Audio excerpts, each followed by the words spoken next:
ಸ್ನೇಹಿತರೆ ಎಲ್ಲರಿಗೂ ನಮಸ್ಕಾರ. ಸ್ನೇಹಿತರೆ, ಕರ್ನಾಟಕದಲ್ಲಿ ಹೋದ ವರ್ಷ ವಿಪರೀತ ಬರಗಾಲ ಉಂಟಾಗಿದ್ದು ಸರಿಯಾಗಿ ಮಳೆ ಆಗದೆ ಇದ್ದುದರಿಂದ ರಾಜ್ಯ ಸರ್ಕಾರ ರೈತರಿಗೆ ಬೆಳೆ ಪರಿಹಾರ ನಿಧಿ ಅಂತ ಜಮಾ ಮಾಡ್ತಿದ್ದಾರೆ. ಈಗಾಗಲೇ ಬೆಳೆ ಪರಿಹಾರ ನಿಧಿಯ 2 ಕಂತಿನ ಹಣ ಜಮಾ ಮಾಡಲಾಗಿದೆ. ಇನ್ನು ಬೆಳೆ ಪರಿಹಾರ ನಿಧಿಯ 3ನೇ ಕಂತಿನ ಹಣ ಯಾವಾಗ ಜಮಾ ಆಗುತ್ತದೆ? ಅಲ್ಲದೆ ಈ ಸಲ ಬೆಳೆ ಪರಿಹಾರ 3ನೇ ಕಂತಿನ ಹಣದಲ್ಲಿ ಸ್ವಲ್ಪ ಹೆಚ್ಚಿಗೆ ಹಣವನ್ನು ಜಮಾ ಮಾಡ್ತಾರಂತನೂ ಮಾಹಿತಿ ಬಂದಿದೆ. ಎಷ್ಟು ಹಣ ಬಂದು ಜಮಾ ಆಗುತ್ತದೆ? ಅಲ್ಲದೆ ಎಂತಹ ರೈತರಿಗೆ ಬೆಳೆ ಪರಿಹಾರ ಹಣ ಬಂದು ಜಮಾ ಆಗುತ್ತದೆ? ಎಲ್ಲವನ್ನು ಕುರಿತು ಸಂಪೂರ್ಣವಾದ ಮಾಹಿತಿಯನ್ನು ವಿಡಿಯೋದಲ್ಲಿ ತಿಳಿಸ್ಕೊಡ್ತೀವಿ. ಆದಷ್ಟು ವಿಡಿಯೋನ ಸ್ಕಿಪ್ ಮಾಡದೆ ಕೊನೆಯವರೆಗೂ ನೋಡಿ.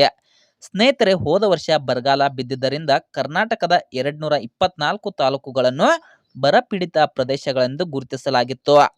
ಅಲ್ಲದೆ ಆ ತಾಲೂಕಿನಲ್ಲಿರುವ ರೈತರಿಗೆ ಈಗಾಗಲೇ ಮೊದಲ ಕಂತಿನ ಹಣ ಅಂದ್ರೆ 2,000 ರೂಪಾಯಿ ಹಣ ಜಮಾ ಮಾಡಲಾಗಿದೆ. ಅಲ್ಲದೆ 2ನೇ ಕಂತಿನ ಹಣವನ್ನು ಕೂಡ ಇತ್ತೀಚೆಗೆ ಜಮಾ ಮಾಡಲಾಗಿತ್ತು.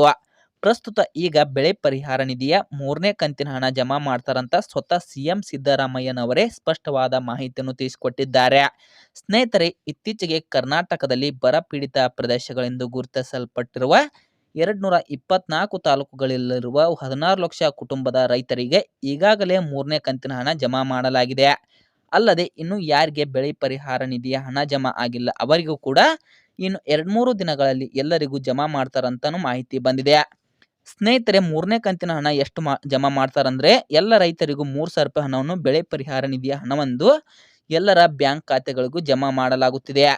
ನಿಮ್ಮ ಖಾತೆಗೂ ಬಂದಿದೆಯಾ ಎಂದು ಚೆಕ್ ಮಾಡಿಕೊಳ್ಳಿ. ಹಾಗಾಗಿ ಯಾರು ಕೂಡ ನಮಗೆ ಬರ ಪರಿಹಾರ ಹಣ ಬಂದಿಲ್ಲ ಎಂದು ಹೆದರುವ ಅವಶ್ಯಕತೆ ಇರುವುದಿಲ್ಲ.